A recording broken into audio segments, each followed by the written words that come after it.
everybody, Camelia here. Welcome back to my channel. Today I have for you another coat to share, and it's going to be the last one for a few weeks, I promise. It's the Vivienne coat from Vintage Dreaming from Sewoverit, from their latest ebook, Vintage Dreaming. And I will share with you today my thoughts on the pattern, things that I changed, things a little bit information about the instructions, how I found them, tips and tricks on coat making. I'm going to share with you the fabric that I used and what was difficult about it, and this kind of things. So if you like and you think about making a coat, about making the Vivienne coat, stick to the end, and I'm pretty sure that at the end you'll get some good tips and tricks to help you in your coat making adventures. So don't forget to give me thumbs up and subscribe to my channel for future videos. So as a reminder, I'm a pattern insider for Sewoverit, and as a pattern insider, not only me, but also the other ladies that are in the pool of the pattern insiders, we get the patterns a little bit before the release date, so that you can see the new pattern on different kind of bodies and different kind of fabrics, so that you get a little bit better idea about the pattern. The Vintage Dreaming ebook, I made already 2 dresses. I think it was the Marilyn and the Maisie. I'm really bad at pattern names, sorry about that. But actually the one that got me really excited was the Vivienne coat. And I only saw in the beginning the technical drawing, and I was really like, oh my god, I really need to make this coat. All the beautiful princess lines and the pockets and the little collar and the length. You cannot see the length here, but I'm going to put some pictures that you can really see how the fit or the length is. So I was really excited, and I really wanted to make it, but I did not have enough fabric, and so the fabric requirements for this, I think it was somewhere like 4.5 meters for my size. So I have a lot of wool and fabric for coats, but I didn't have this yardage, so I had to look out for fabric online. And until then I made the other 2 dresses, as you might know by now. They are here on the channel. I'm going to put a link somewhere, otherwise down below in the description of the video. I made a Vivienne coat in a size in the Sewoverit patterns, and this is something that I really love about sewing with Sewoverit patterns, is that they are really constant in their sizing and in their ease. So I know that if a coat is supposed to be a little bit fitted, I know that for my size, or I know that in a size 10 I'll have the exact amount of ease that I want to have in the waist. And that helps me, of course, when I choose my size, that I know this is the size that I'm in their patterns, and I'm going to make this, and I'm going to be pretty much in the, you know, in the neighborhood where I need to be with my size. So that's really nice about when you are sewing a lot with one pattern company, if they are really constant in their sizing and in their drafting, that you get no surprises. And the same was with this coat. I made a toile from an old sheet in a size 12, although I knew that also in my other makes, usually I'm starting with a 12, and in the end I'm always tapering here from the bit from under the bust down to a size 10. So I made my toile in a size 12, and I even thought at the moment to make it a little bit shorter, but in the end I was thinking, you know, I'm just going to make it longer and be done with it, because I really wanted long, but then I was thinking where I'm going to wear it. So in the end I decided I make it long, and if I don't like it, I'm going to cut it. The fit changes that I had to make based on my toile, it was indeed to bring it back from the waist down all the way to the hem to a size 10. Of course, my usual change to make the narrow shoulder adjustment. That's a really important adjustment that you need to make if you find that your shoulder seam sits too much down in a coat like this. You really need to have it on the right spot, because then you have your shoulder seams and your shoulder and your sleeve heads, and that needs to sit of course really nicely on your shoulder bone here. So a narrow shoulder adjustment, very important adjustment. The bust did fit really nice, but I had, and I did make on paper, because this is something that I usually do on sewoverit patterns. I made on paper a sway back adjustment, and then I made it, I cut my my toile with the sway back adjustment already made. But the problem that it was, you cannot see here, it was that it was pulling all kind of, probably it had to do with the fact that there is a slit in the back, and it was all distorting the back. So in the end I just took I just took the center back a little bit in, and that made it a little bit more on my back, nicely fitted. You see it in the pictures, it fits really nice in the back now. So that was also a change, and for the rest there is really no change. Only I did take all the pieces down to a size 10 from the waist down, so on the hips and all the way to the hem. The sleeves, I didn't have to adjust the sleeves, the length of the sleeves, so, and usually I don't need to do that in sewoverit patterns, but they are really the perfect length for me. And you see in the pictures here, because I really hate long sleeves on a coat, it makes me look really frumpy. So the sleeves were the perfect length, and for the rest I had really no adjustments. Of course you have the welt pockets here. But so these were my changes. Fabric wise, I need to say that the fabric requirements are a little bit generous in the instructions. So if you want to make this coat and you are thinking, oh, I need to have 5 meters of this fabric, maybe I think the best is to cut your pattern and then put it on some fabric that you have, and then you see exactly how much fabric you need. I did manage to take this from, I think, 3.5 meters, and so this is a 12-10 size, but it was really enough. And I think on the pattern this was really much more than 3.5 meters, and with 1.5 meter wide fabric. So the fabric, I did show it to you a while back in another video. It was the one that it was really strange. I didn't ever work with a fabric like this, but as you might see here, I have a sleeve or upper sleeve. I did have a little bit of an accident, so the extra fabric was good to have. The fabric is from a Dutch website, royallook.nl, and they have it in a lot of colors. It's a blend of wool, 70% wool with 30% polyester, and I think the polyester part in this fabric did make it kind of difficult to press. And I'm always in coat making, as in sewing in general. Pressing is of course very important, but I'm used to make most of my coats with wool, and I know that that's pressing really nicely and without too much effort.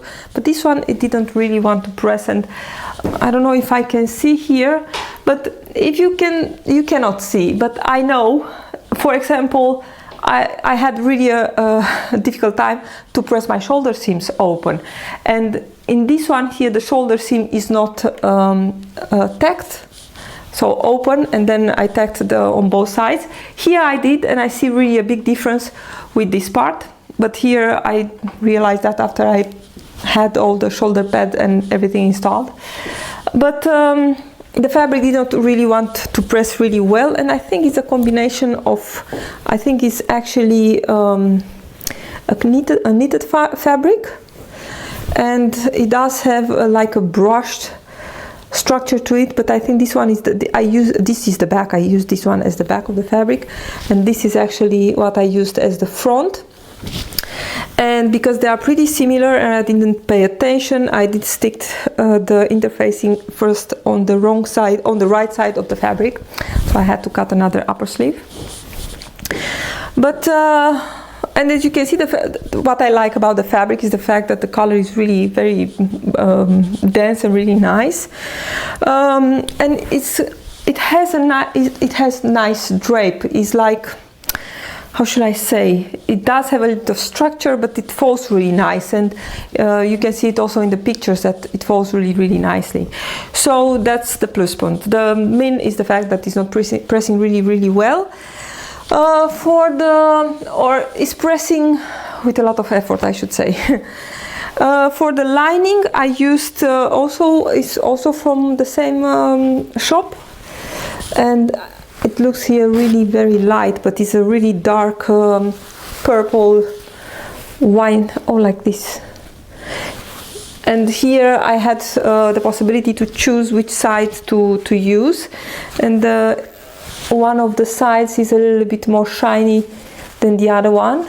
You can see here the difference, and I choose to use the one that is not shiny. I liked it more, and I think when working with fabrics like this, it's really important to mark every piece, and I just made a kind of X with a piece of chalk on every piece to know that was the wrong and the right side, especially on the lining, because the first impulse was to use to sew the parts with the shiny part as a good side, but then I had to remember, wait, with my little chalk sign, this is actually the wrong part of the fabric that I want to use as a wrong part.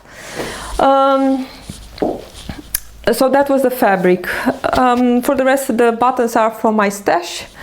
The instructions are really nice. They are really thorough with all kind of information, also how to make a sleeve head, how to apply shoulder pads.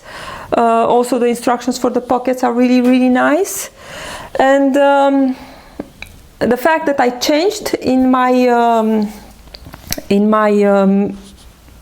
process of making this coat was to apply the lining by machine. I know it's not such a big work to put the lining by hand, but I'm always want to be fast, and I know that I can put it by machine really easy. And I can highly recommend on Craftsy the facings and linings class, I think is called, from Sara Alm. And in that class she's showing how to back the lining on a garment. She's showing it there on a sleeve, on a garment with an open with a vent, and it's really very helpful class, and actually it's exactly the same what I needed in this coat. I used that class in the past too, and the only thing that I had to change in backing the lining was to miter my corner at the vent to have a really nice V, and or a really nice corner, really bulk free, and also a little bit at the front facing, something like I used in my McCall's jacket from the last time, you know, where I backed the lining. And it's actually the same process where you need to cut a little bit the facing and the hem of the dress only to the seam allowance. Actually this piece is also a little bit in the instructions in the Vivienne coat, but it's just a little bit different treatment in order to back the lining completely. It's really, I think it is, I can compare it with the McCall's method, only here of course is the vent. Also the vent I did sew it by machine, really easy, and it's taking really just a fraction of the time than putting it by hand. So I don't know, my machine must be broken to put a lining by hand. Sorry. Something else that another thing that I changed and I didn't follow the instructions was to put some other kinds of shoulder sleeve heads.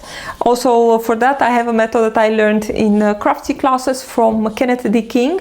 He's using this method, if you are on Craftsy, on his how to sew the Velveteen blazer, I think it's called, where is a piece of fabric, cut it on the bias, and then is folded, and then is shaped on the a little bit on the shape of the sleeve head. It's a really easy way to make a sleeve head, but it's really very nice. I'm going to put a picture and you are going to see how it's looking from the inside. The colors are interfaced, and it's nice that there is an upper color and an under color, and that means that there is a difference in the size of the color than when it's folded to the back, that that the seam allowance is folded in. That's really, really nice. So that's something that I like. First I intended to make the belt, the long belt, but when I was at the end I was thinking, well, I think I like it better with the short belt here in the back. This is also something that is included in the pattern.